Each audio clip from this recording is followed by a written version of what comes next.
nunca son buenas para la violencia en general, pero para la violencia contra las mujeres son pésimas.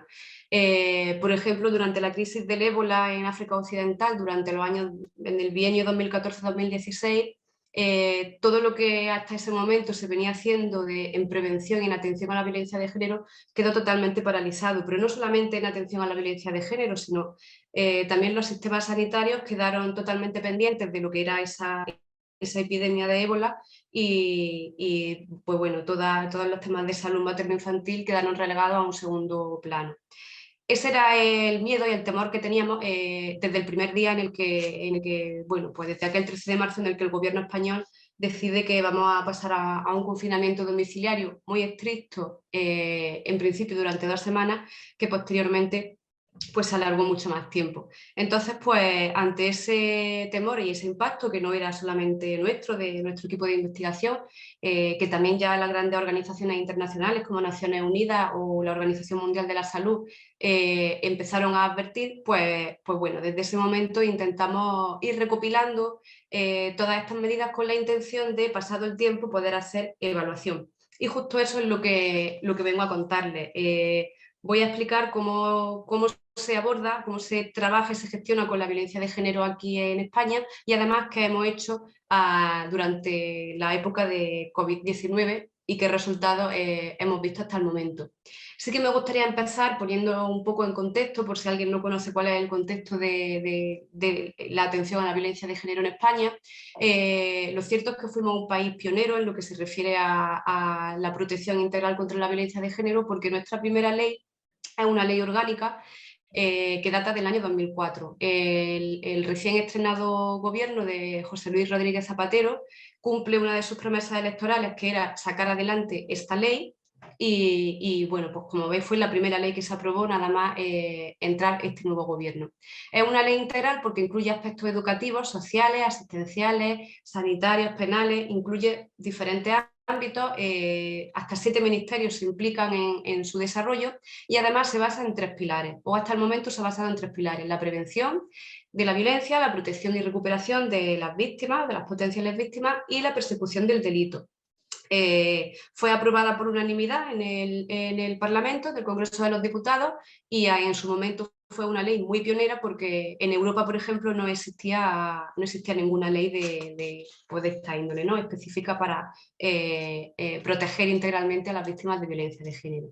Pero a mí siempre me gusta contar que esta ley, aunque fue una propuesta del gobierno socialista y fue el gobierno de Zapatero quien la sacó adelante, no venía de la nada. El movimiento feminista en España, desde hacía ya 5 o 6 años previo a la promulgación de la ley, ya venía solicitando y pidiendo a los diferentes gobiernos la necesidad de legislar y de regular el tema de la violencia contra las mujeres en nuestro país. Siempre contamos el caso de Ana Orantes porque fue un hito que todavía hoy en día niños y niñas de muy pequeña edad, que en ese momento ni habían nacido y que probablemente sus padres en ese momento eran todavía pequeñitos, pero lo conocen porque fue algo que marcó. Ana Orantes era una mujer de un pequeño pueblo de Granada que estaba separada de su marido y estaba en una situación que la sobrepasaba porque tenía que compartir vivienda con su expareja que la había maltratado durante 40 años. Así que un día fue a un programa de televisión, un programa de la televisión andaluza, y durante media hora Ana contó cómo había sido la convivencia de 40 años con ese hombre, cómo había maltratado tanto a ella como a sus 11 hijos e hijas, y cómo había temido por su vida durante mucho tiempo y seguía temiendo porque, a pesar de estar separados, él seguía viviendo en la vivienda familiar. Lo que ocurrió es que 13 días después de la emisión de esta entrevista, que tocó el sentimiento de muchísima gente en España, este hombre quemó viva a Ana en el patio de su casa. Y desde este momento el movimiento feminista comenzó a organizarse, empezó a analizar, empezó a hacer diagnóstico de datos para tener pruebas y para poder solicitar pues, a los sucesivos gobiernos que hubieron durante esos años que se regulara y que se legislara, y que además fuera una legislación que se centrara en la violencia que se produce contra las mujeres por el hecho de ser mujeres, no una violencia doméstica que es la que se produce en el ámbito del hogar. Bueno, pues dicho esto, Decir también que España es un Estado descentralizado, territorialmente nos dividimos en comunidades autónomas y las comunidades autónomas, cada una de ellas tiene un nivel de autogobierno bastante amplio. Eso hace que actualmente en España tengamos una ley estatal, la Ley 1 de 2004, pero además dispongamos de 17 leyes autonómicas. Cada autonomía ha regulado, ha legislado. En la práctica, la ley que digamos, rige en el Código Penal es la ley estatal, pero luego cada autonomía tiene ciertas competencias para, pues por ejemplo, organizar la prevención o la coordinación, esa coordinación integral, ¿no? Comentar también que algunas de las leyes autonómicas van por delante de la ley estatal, lógico, porque son mucho más modernas, son mucho más actuales, y son leyes que ya están adaptadas al Convenio de Estambul, que es el marco que tenemos en la Unión Europea para legislar sobre la violencia de género, pero que desde hace apenas unos días está abierta la consulta pública para la reforma de la Ley Orgánica 1/2004, que hasta ahora no lo he dicho, pero es una ley que actualmente sigue rigiendo, pero tiene muchas críticas por el mero hecho de que entiende que la violencia de género es la que se produce en el marco de la pareja. Todas las situaciones de violencia contra las mujeres que tienen lugar fuera de la pareja no están contempladas en la ley. Y eso quiere decir que, por ejemplo, una mujer que es víctima de una violación múltiple, algo sobre lo que ahora mismo hay mucha sensibilidad en España, no está amparada por la ley de violencia de género, está amparada por otro tipo de legislación. Así que de todos los artículos que se pretenden modificar, que en principio van a ser 20, los más importantes serán los que hagan referencia a cómo se entiende la violencia de género y cómo se integran las diferentes manifestaciones de violencia de género en esta legislación.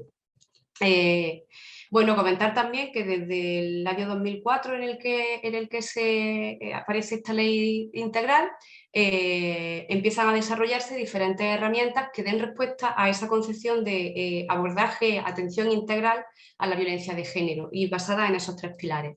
Eso hace que, por ejemplo, a día de hoy dispongamos de una serie de registros, por ejemplo, en el ámbito policial. Tenemos el sistema Biogen, que ayuda a la fuerza de cuerpos de seguridad a valorar el nivel de riesgo que tiene una mujer cuando pone una denuncia por violencia de género.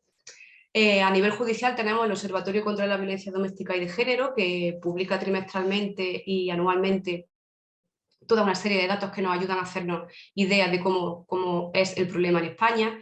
Entre los múltiples datos que se publican en el observatorio está, por ejemplo, el dato de denuncias falsas, que aprovecho para decirlo, es un dato muy bajo, es un 0,001 de todas las denuncias que se interpone. Y además también aprovecho para decir, me gusta siempre decirlo, que tan solo un 20% del total de denuncias por violencia de género que se interponen en España tienen una sentencia condenatoria para el maltratador. El resto quedan sobreseídas o directamente se retiran. Tenemos una delegación del Gobierno para la violencia de género, incluso juzgados especializados de violencia sobre la mujer, que agilizan mucho todos los trámites, y en la Fuerza de Cuerpos de Seguridad hay unidades especializadas como la UFAN en la Policía Nacional o la EMUME en la Guardia Civil. A nivel sanitario también disponemos de diferentes herramientas, por ejemplo, en 2005 se creó el Observatorio de Salud de la Mujer, fue algo muy importante porque a partir de aquí se crearon y se definieron los criterios mínimos de calidad para la formación del personal sanitario, la formación en violencia de género del personal sanitario en España. Además fueron las promotoras de los primeros protocolos de actuación sanitaria ante la violencia de género de 2010, de 2012 fue el segundo, el primero es de 2007. También hay un protocolo común para la actuación sanitaria ante la mutilación genital femenina. Hay un anexo que se anexa al protocolo común para el abordaje sanitario contra la trata con fines de explotación sexual.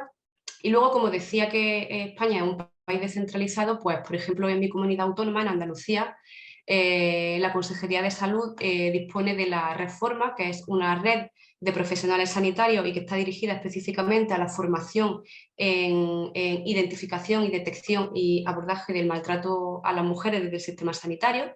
Y además tenemos diferentes protocolos de actuación, entre otros muchos materiales. Es decir, al igual que convive una ley nacional con diferentes legislaciones autonómicas, conviven los protocolos nacionales a partir de los cuales cada autonomía y basada en la realidad de su territorio han ido desarrollando otro tipo de protocolos. No solamente sanitarios, hay protocolos en diferentes sectores, en diferentes ámbitos. Y quizás la herramienta más novedosa con la que contamos en España es el Pacto de Estado contra la Violencia de Género, algo muy importante porque un pacto de Estado supone que se hace un pacto entre partidos políticos que son opuestos en ideología, pero pactan que durante X tiempo se van a realizar una serie de medidas y actuaciones sin importar cuál sea el partido que gobierne en ese momento.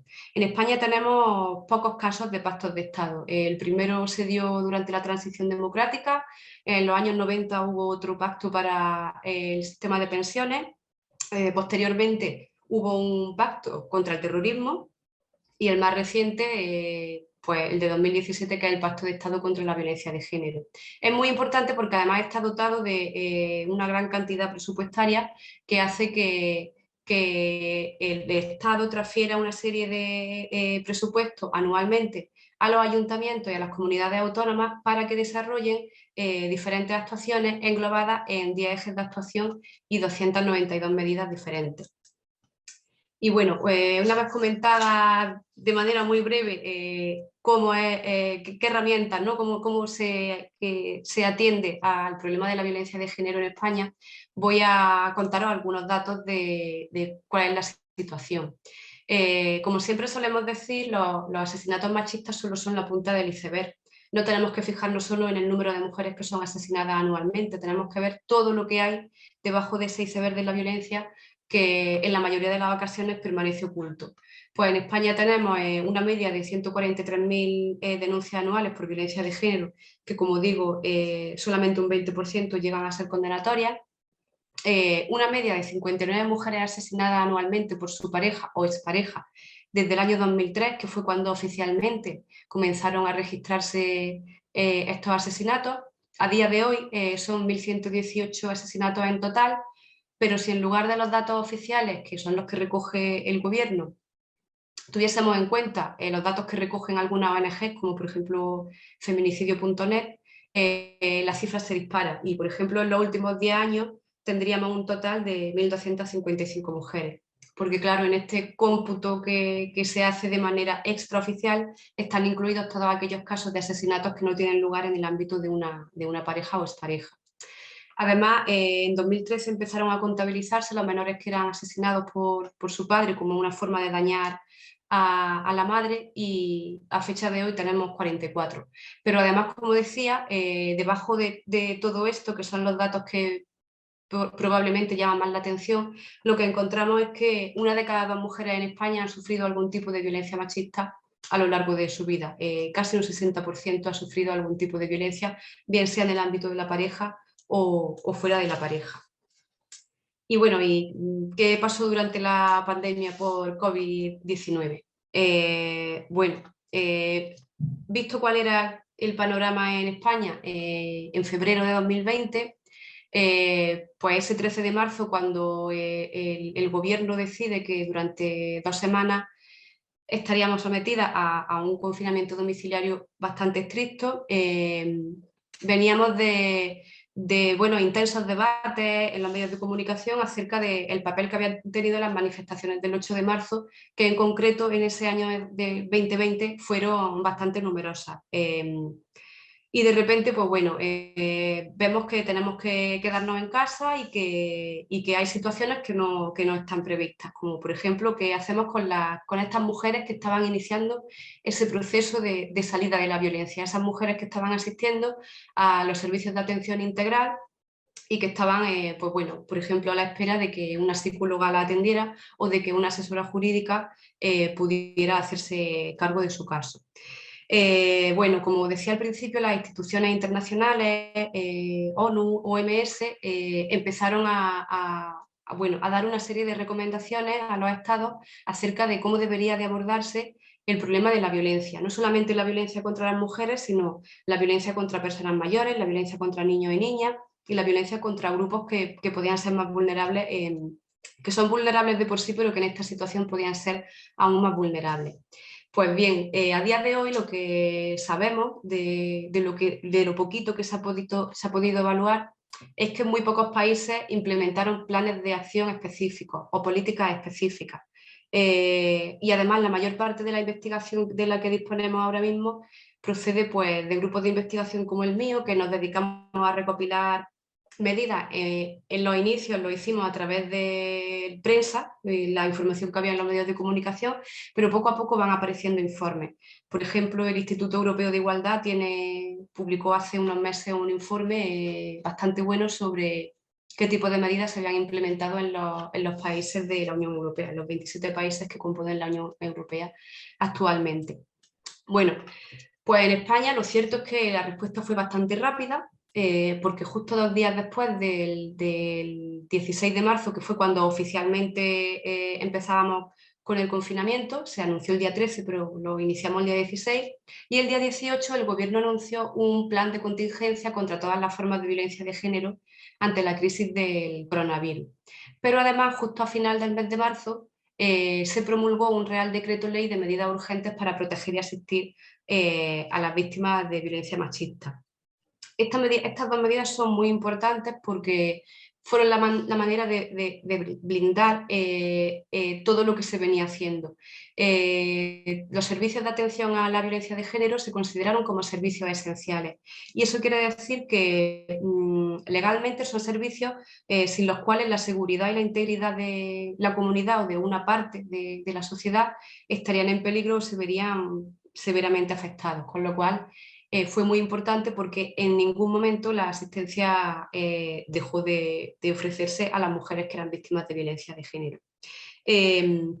Todos los servicios que venían ya incluidos en la ley orgánica y en todo el desarrollo normativo posterior se mantuvieron, pero además, como veremos, se intensificaron otros y se crearon otros.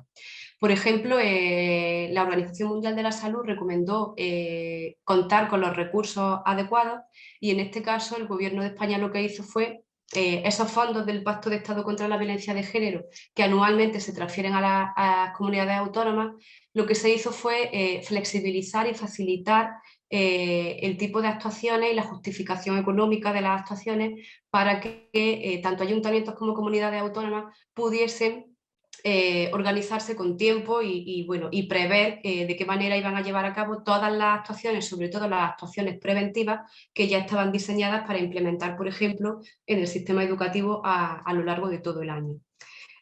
Algo muy importante, que desde mi punto de vista fue muy importante, fue la elaboración, el diseño de una serie de pautas específicas sobre los regímenes de visita en los casos en los que había custodia compartida y había una denuncia por violencia de género. Esta información la dio el Gobierno incluida en una guía de actuación dirigida a mujeres que sufrían violencia de género y fue muy importante porque de una manera muy fácil y muy sencilla se explicaba qué se podía y qué no se podía hacer, en qué momento se iba a considerar que se estaba violando esa obligatoriedad de permanecer en el domicilio y en qué momento no. Se daban diferentes pautas en función de cuál era la situación y en función de cómo era la custodia de los niños y niñas, pero en general la recomendación era que todo se hiciera a través pues bueno, de los representantes legales de ambas partes y en la medida de lo posible de mutuo acuerdo. Pero también se preveían medidas en caso de que esto no fuese posible. En cuanto al ámbito de información, pues bueno, se crearon 2 campañas de concienciación contra la violencia de género. Una iba dirigida a mujeres para que se animaran a denunciar los posibles casos de maltrato y otra iba dirigida a la ciudadanía para que fuésemos conscientes de que había mujeres que estaban conviviendo con un maltratador y que bueno, en una situación como esta, muchos casos que habían permanecido todavía en una fase latente podían llegar a una fase de explosión y bueno, llegar a situaciones graves. Se hicieron diferentes notas informativas y constantemente se estaban difundiendo todos los recursos que había. Una medida que, por ejemplo, recomendaba la Organización Mundial de la Salud, esta última, ¿no? La de alertar a los proveedores de servicios esenciales de la comunidad sobre señales bueno, que indicaran que había una situación de violencia en un domicilio. En España, por ejemplo, no se implementó, o al menos no se implementó de manera oficial.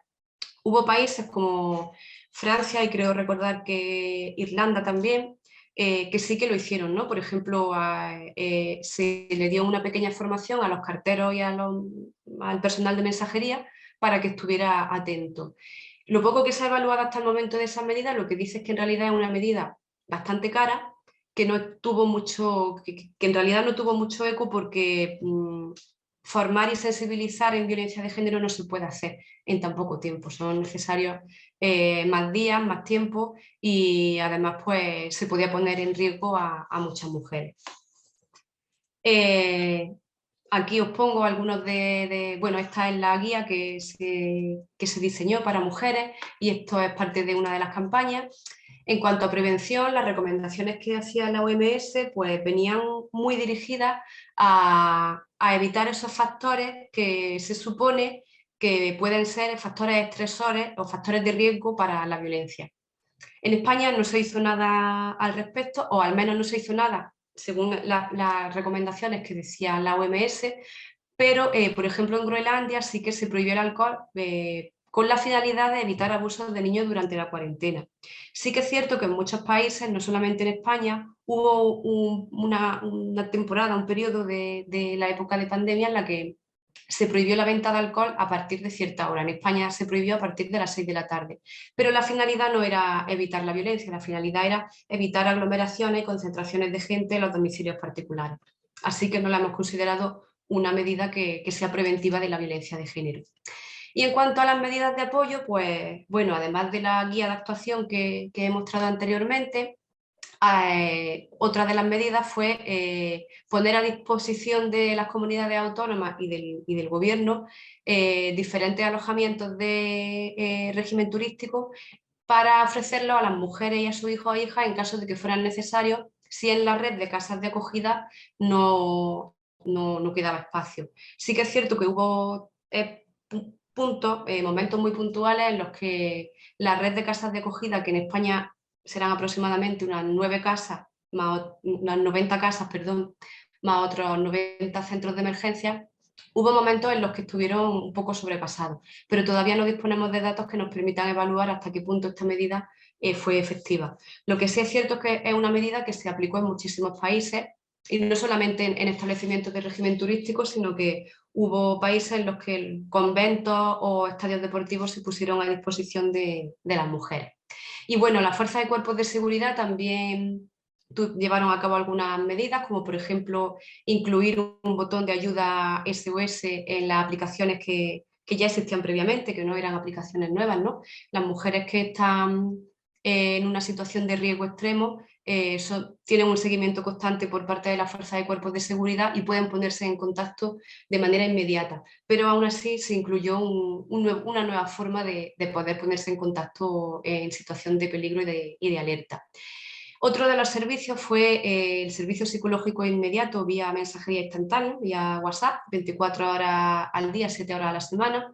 Además, una medida que se ha quedado, no fue solamente durante la época de pandemia, sino que todavía sigue manteniéndose, pues porque aunque solamente fueron 2 líneas las que se pusieron en operativo, pues bueno, pues la verdad es que la evaluación que han hecho hasta el momento es buena.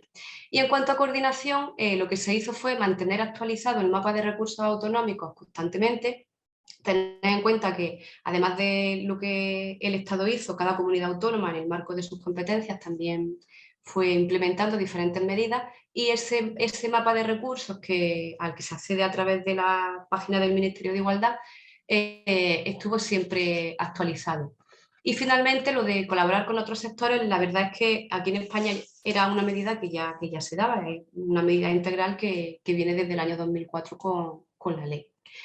Pero también teniendo en cuenta bueno, que podía haber situaciones o grupos de mujeres que estuvieran en una situación de extrema vulnerabilidad y riesgo y peligro, también se elaboró una guía específica para víctimas de trata, explotación sexual y mujeres en contextos de prostitución. Tener en cuenta que España es un país puente entre África y Europa, con lo cual el problema de la trata con fines de explotación sexual es un problema importante en España. Ahora mismo en nuestra comunidad autónoma estamos elaborando una estrategia marco porque, bueno, no tenemos cifras exactas porque son datos a los que es muy difícil acceder, pero bueno, se calcula que hay unas 70.000 personas en riesgo de trata y solamente se identifican 1.000 personas, o se han identificado 1.000 en el último año. Así que, pues, bueno, también se elaboraron una serie de medidas dirigidas tanto a las mujeres como a los profesionales y ONG que atienden a estas mujeres. Pongo aquí algunos de los ejemplos que se llevaron a cabo desde las comunidades autónomas, en los que se establecieron acuerdos, por ejemplo, con los colegios de administradores de fincas o con los supermercados para difundir las campañas. Una de las medidas que probablemente conozcáis y que fue de la que más eco tuvo fue la mascarilla 19, que en un principio surgió en las Islas Canarias, pero inmediatamente cundió el ejemplo por muchos sitios. No solo comunidades, sino también en otros países. Os pongo un ejemplo de una medida muy sencilla bueno, en este caso la implementó una adolescente polaca que creó una página de Facebook, un perfil falso de ventas de cosméticos, con el que pretendía que las mujeres se pusieran en contacto con ella para denunciar la violencia machista. No sé los datos ni la evaluación que se ha hecho de esta medida, pero la verdad es que le haré seguimiento y me gustaría saberlo porque me parece una medida muy fácil de implementar, que pone en muy poco riesgo a las mujeres y que bueno, que pudo funcionar. Bueno, ¿cómo impactó esto en las cifras, ¿no? en los datos? Pues yo he elegido dos de los indicadores más sencillos que tenemos. El número de llamadas al teléfono de información a las mujeres, que es el número 016. Entonces vemos cómo durante el segundo trimestre del año 2020 aumentaron, crecieron un 51%, para luego ir descendiendo a lo largo del año. En 2021 vemos que ya siguen en el mismo nivel que 2019, no han vuelto al nivel de 2020. Probablemente la difusión que se hizo de este número de teléfono tuvo efecto. Y además, si comparamos la tasa de llamada al 016 entre años, fijaros que en 2019 estábamos en una tasa de 8,36 y en 2020 llegamos a 12,19. Es decir, aumentaron muchísimo el número de llamadas. Y no solamente en España, en todos los países donde se registra y monitorea esta información sucedió igual. Y en cuanto a las denuncias, pues lo que vemos fue que en el año 2020, en el segundo trimestre, tenemos un mínimo de denuncias, descendieron un 5% con respecto al trimestre anterior y volvieron a aumentar en el tercer trimestre. Es decir, las mujeres en el segundo trimestre, marzo, abril y mayo, bueno, abril, mayo, junio, no pudieron salir de casa a interponer denuncias, lo que hicieron fue informarse y a partir del tercer trimestre fue cuando empezaron a denunciar. Fijaros en las tasas, como se ve claramente el descenso que hubo en el segundo trimestre de 2020 con respecto al segundo trimestre de los años anteriores y del año posterior, ¿no? de 2021. Y para terminar, pues me gustaría, bueno, pues según mi reflexión, ¿no? Comentar algunas de las conclusiones, porque es cierto que parece que las medidas de España, o por lo menos se están catalogando como medidas prometedoras por el simple hecho de que son medidas que pueden mantenerse en el tiempo y que probablemente hayan tenido el efecto que se pretendía, pero lo cierto es que no disponemos de muchos datos con los que valorar, aparte de las denuncias, aparte de la llamada al 016, todavía no se han publicado muchos de los datos, como por ejemplo los datos del sistema sanitario, que en España es fundamental para la detección de la violencia de género. Entonces, pues, bueno, en primer lugar, creo que es indispensable, ¿no? A la vista de los datos, es indispensable mantener la atención integral durante épocas de crisis. Las mujeres siguieron informándose y siguieron teniendo una actitud activa e hicieron lo que podían hacer dentro de la situación. Pero además hay que avanzar en las pautas. No puede ser que todo sean medidas reactivas y que se pongan en marcha una vez que está el problema. Necesitamos tener ya desarrollados protocolos que nos ayuden en contextos extraordinarios, como una pandemia o como un desastre climático o como cualquier otro tipo de problema social que pueda ponernos en crisis sanitaria, social. Por otra parte, dando la razón a la profesora, a la profesora que intervino antes de mí, es cierto que la crisis de coronavirus lo que ha puesto de manifiesto son los déficits estructurales que ya venían existiendo. Por ejemplo, en el ámbito sanitario, lo que los profesionales, personal sanitario nos comenta es que lo que ha pasado porque ya venían de una situación estructural mala. Entonces, pues hay que tenerlo en cuenta también de cara a diseñar futuras medidas. Además, se requiere una evaluación específica del impacto que han tenido estas medidas en la atención a la violencia de género, identificando y poniendo en valor también todos aquellos aspectos positivos, por supuesto, pero para ello son necesarios datos, son necesarios indicadores de seguimiento sistemático, porque de otra manera no disponemos de información con la que trabajar, con la que analizar y con la que hacer propuestas, nuevas propuestas. Porque bueno, la experiencia ya nos dice que sin datos no hay visibilidad y sin visibilidad no hay prioridad.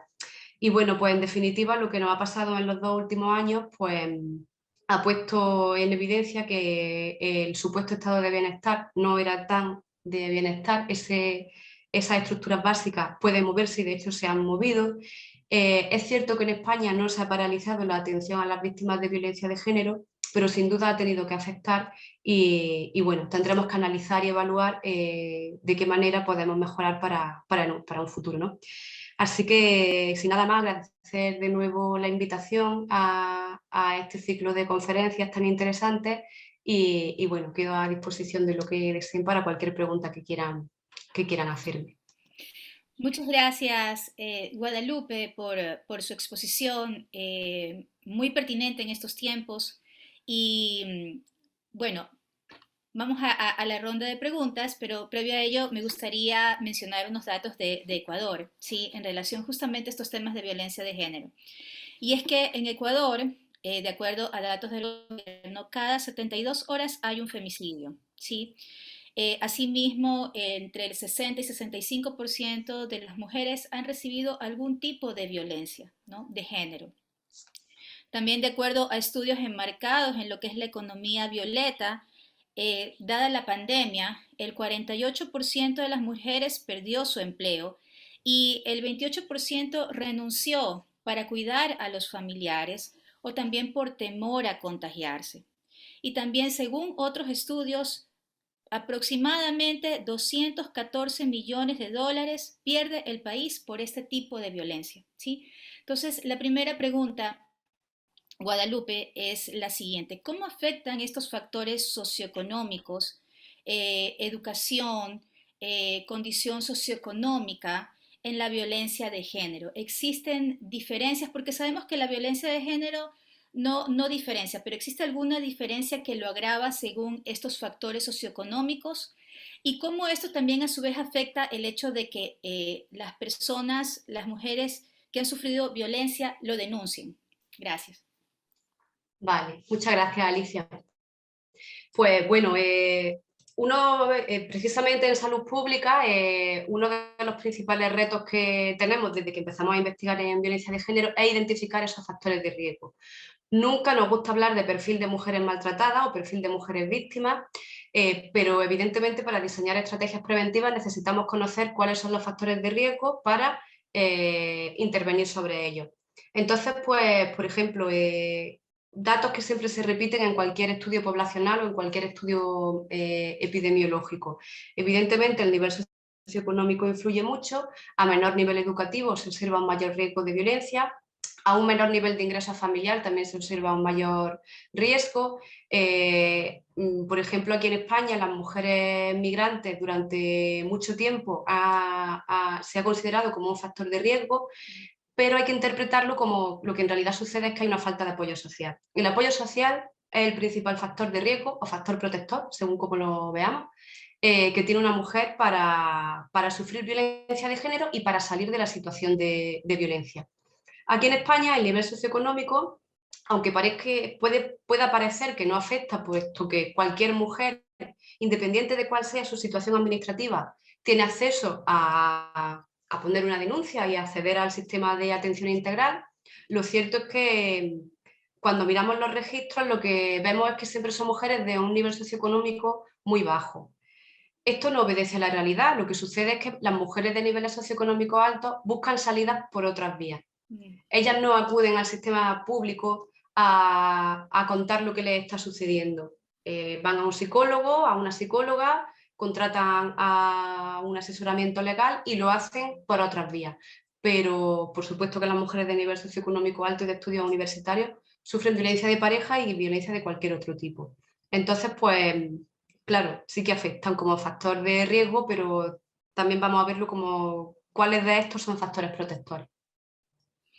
Muchas gracias, Guadalupe. Vamos a pasar con las preguntas del público. Preguntan, ¿cuáles son los efectos que se han registrado científicamente producto de la brecha salarial de género? ¿Qué formas de reducirla están tomando los países? Me imagino que es lo que afecta en la parte de violencia de género, ¿no? Estas brechas salariales, ¿cómo afectan a la violencia de género? Claro, bueno, la brecha salarial de género existe en cualquier categoría profesional que veamos. Aquí en España hay mucha evidencia al respecto porque somos un país en el que los planes de igualdad para las empresas son obligatorios a partir de 250 trabajadores y trabajadoras, y hacer un plan de igualdad en una empresa te obliga a conocer la brecha salarial en cada uno de los niveles de la empresa.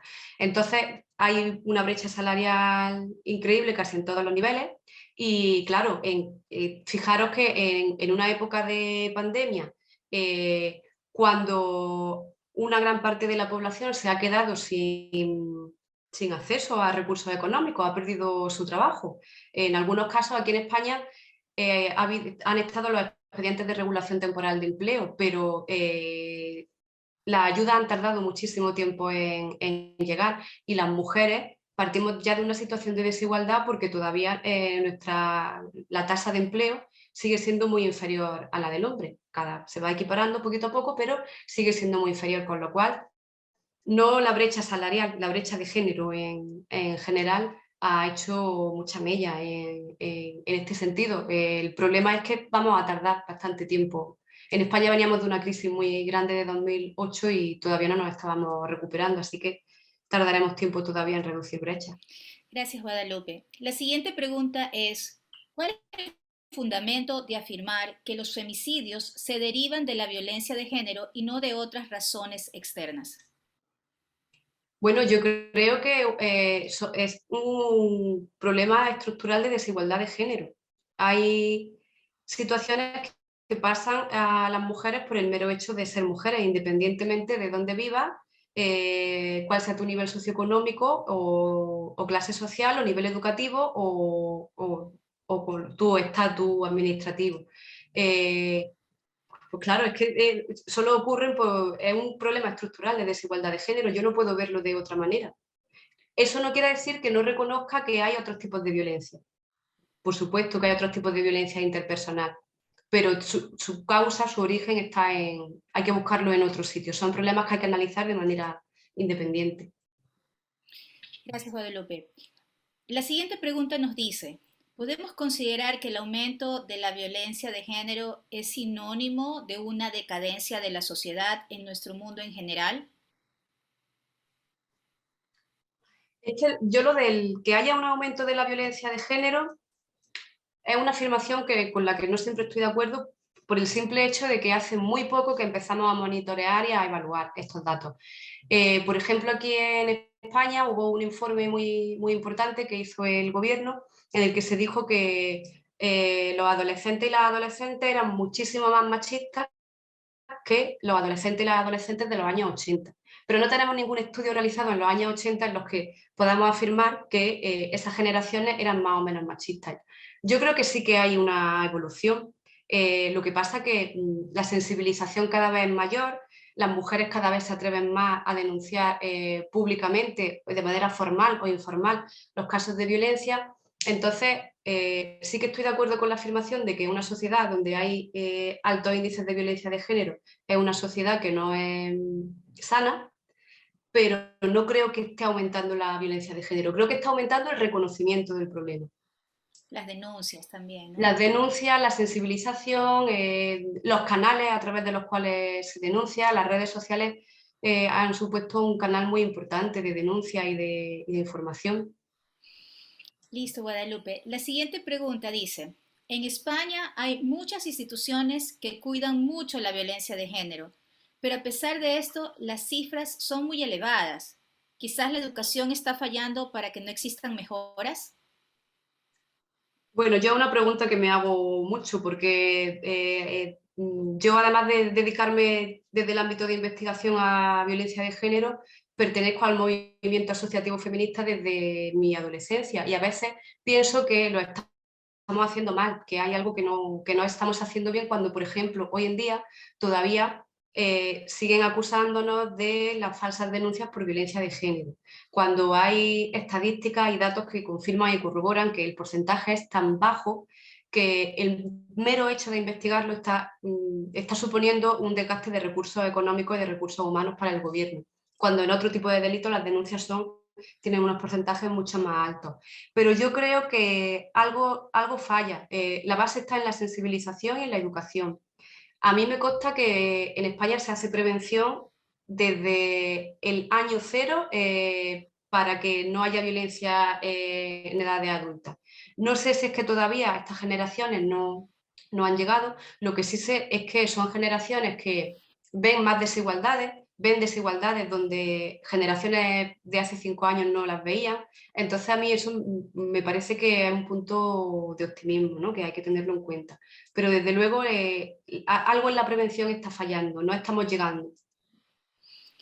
Muy bien, Guadalupe, gracias. La siguiente pregunta es, ¿cómo abordaron las rutas y protocolos en el marco de la violencia? ¿La mejoraron? Los protocolos en general, entiendo, ¿no? Sí. Protocolos de atención a... Bueno, los procesos de elaboración de protocolos son procesos largos en el tiempo, porque primero hay que hacer un diagnóstico, contando con la voz de las mujeres. Hay que contar con profesionales, porque los protocolos se dirigen a que los profesionales y las profesionales los utilicen. Si no, son documentos de lectura fácil y fácilmente comprensibles y adaptados al sistema, los profesionales y las profesionales no los van a emplear. Entonces son procesos un poco largos, son procesos de planificación estratégica en las que hay un diagnóstico, hay pues una serie de medidas, las diferentes rutas de actuación se diseñan en colaboración con profesionales para que, bueno, pues porque al final es una herramienta que son ellos quienes deben utilizarla. Sí que es verdad que somos un país que nos gusta protocolarizarlo todo. Los protocolos de violencia existen en el ámbito sanitario, pero además de protocolos de atención general están los protocolos antiagresiones sexuales, porque llevan vías diferentes, los protocolos para mujeres con discapacidad que sufren violencia, los protocolos para mujeres con discapacidad auditiva que sufren violencia de género. Nos gusta protocolarizarlo todo porque creemos que es la manera en la que las prácticas se normalizan y la atención que reciben las mujeres no va a depender de tu sensibilidad como profesional, porque tú tienes un marco de actuación. Entonces, me parece que es una herramienta ágil, pero me parece que es una herramienta que tiene que conocerse. Soy consciente de que hay sectores en los que los protocolos de actuación no se conocen, y si no se conocen, no se utilizan. Claro, la difusión de la información, Guadalupe. Bien, ya estamos justamente en el tiempo de los 15 minutos. Guadalupe, muchísimas gracias. Muy pertinente, como mencionaba, el 25 de noviembre celebramos el Día Internacional de la Lucha contra la Violencia de Género, así que muchas gracias por toda esta información valiosa. Y Muchas gracias. adelante le doy paso al doctor Sansi. Muchísimas gracias. Gracias a ti, Alicia. Muchas gracias, Guadalupe, por profundizar en los mecanismos para la reducción de la violencia de género.